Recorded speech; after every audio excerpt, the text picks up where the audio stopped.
Hello folks, welcome to our first ever video on Hal Is Us. Fans of the channel will know what's in store already, but for anyone new, I do deep dives into games during the weeks leading up to launch, trying my best to thoroughly research and then explain the game's gameplay loop, mechanics, etc. For today, we are of course covering Hal Is Us, and we've got a special treat with this one because there is a demo available right now on Steam, PlayStation 5 and Xbox Series S and X, which we will be covering in this video, but I've also very much been doing my own research outside of the demo, and we'll be covering all of that along the way too. And as a final little side note folks, we are of course sponsored by Games Planner on this channel, so if you're interested in picking up a copy of Hal Is Us for PC, then feel free to use the link below and grab yourself 15% off either the standard or deluxe editions. Any purchases for any game made using the link below does very much support the channel, so just something for all you PC gamers to consider.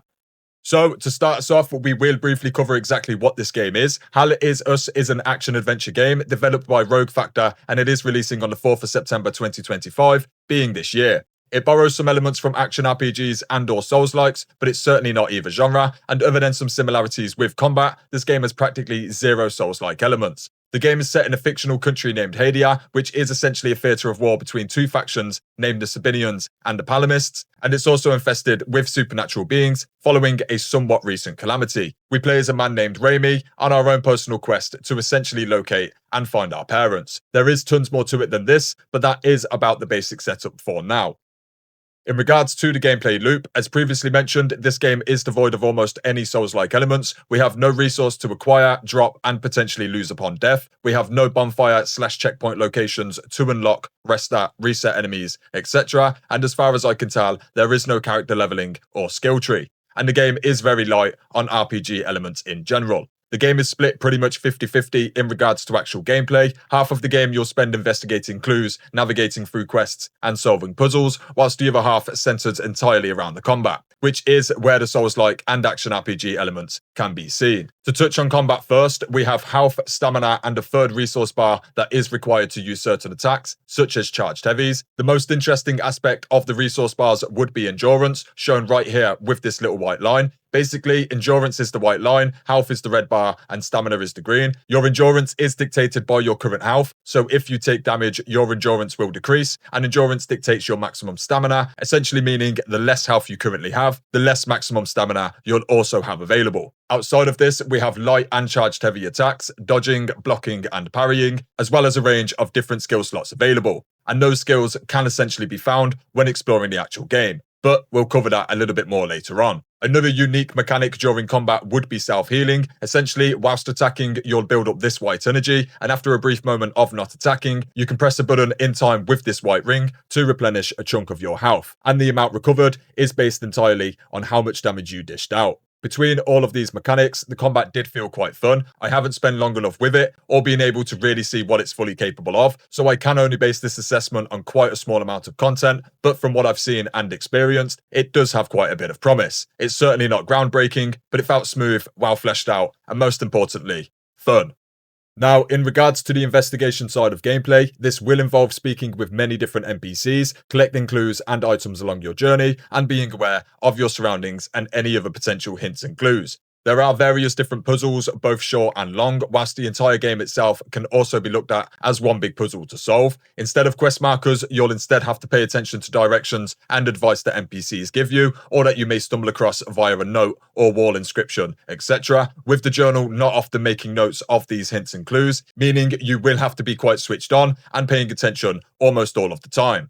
Now, this is very much the core aspect of the game, and immediately strikes me as a bit of a potential deal breaker for some players. To reiterate all of this, the game has no map, mini-map, or quest markers. You'll never be shown where to go, and you'll absolutely be required to pay attention to dialogue, item descriptions, and your surroundings, not only to discover secrets, upgrades, and items, but also simply just to progress the main story. To be clear, this isn't an optional aspect of the game, and is in fact essentially the core foundations of what the game was built upon. Now, with that said, I absolutely love this side of the game, but I know exactly what kind of gamer I am. I come from the 90s, and my childhood was spent playing games that I'd never heard of quest markers or mini-maps. I personally really enjoy puzzles, problem solving, and ultimately following clues and trying to piece together the bigger picture, and I think even gamers who may not be that way inclined could still very much find something they really enjoy here. The game isn't difficult or particularly challenging with its quests and puzzles, though you will be required to pay attention in order to progress. But it is also only fair to make this aspect of the game abundantly clear, as I know it definitely will not be for everyone.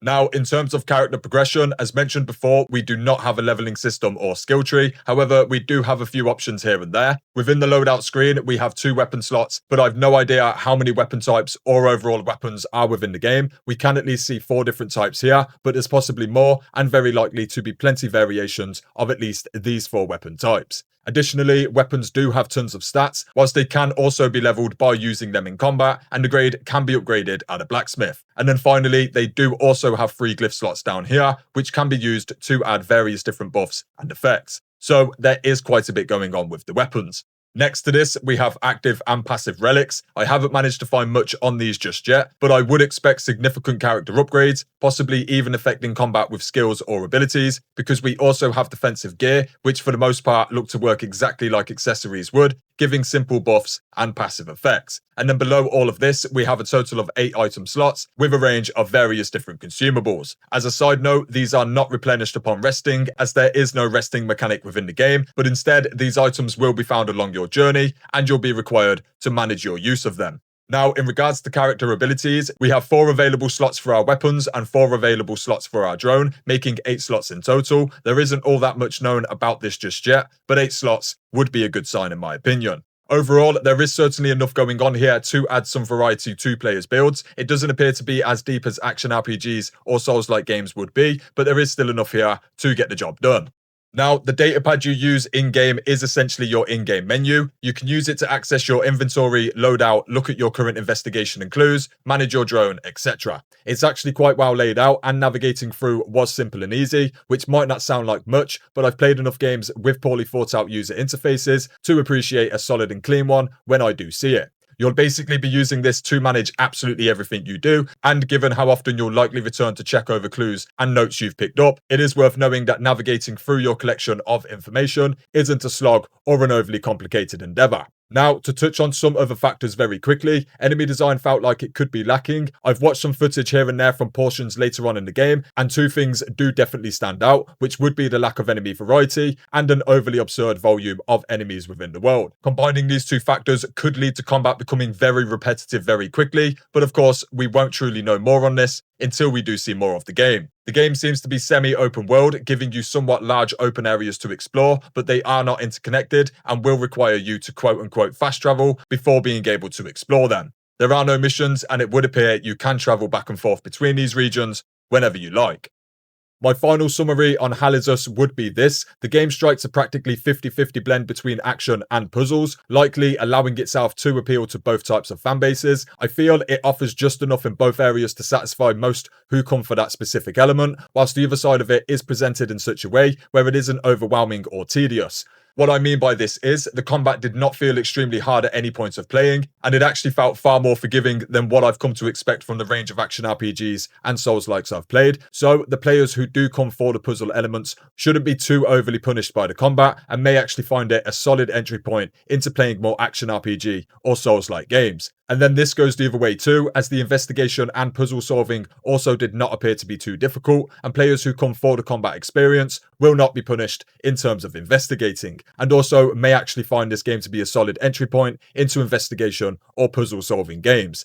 Now, this isn't to say that the game won't test the player in either element, but it didn't feel like it was trying to prove anything with its combat or puzzle solving, and it comes with 3 different difficulty settings, allowing for quite a fair bit of accessibility.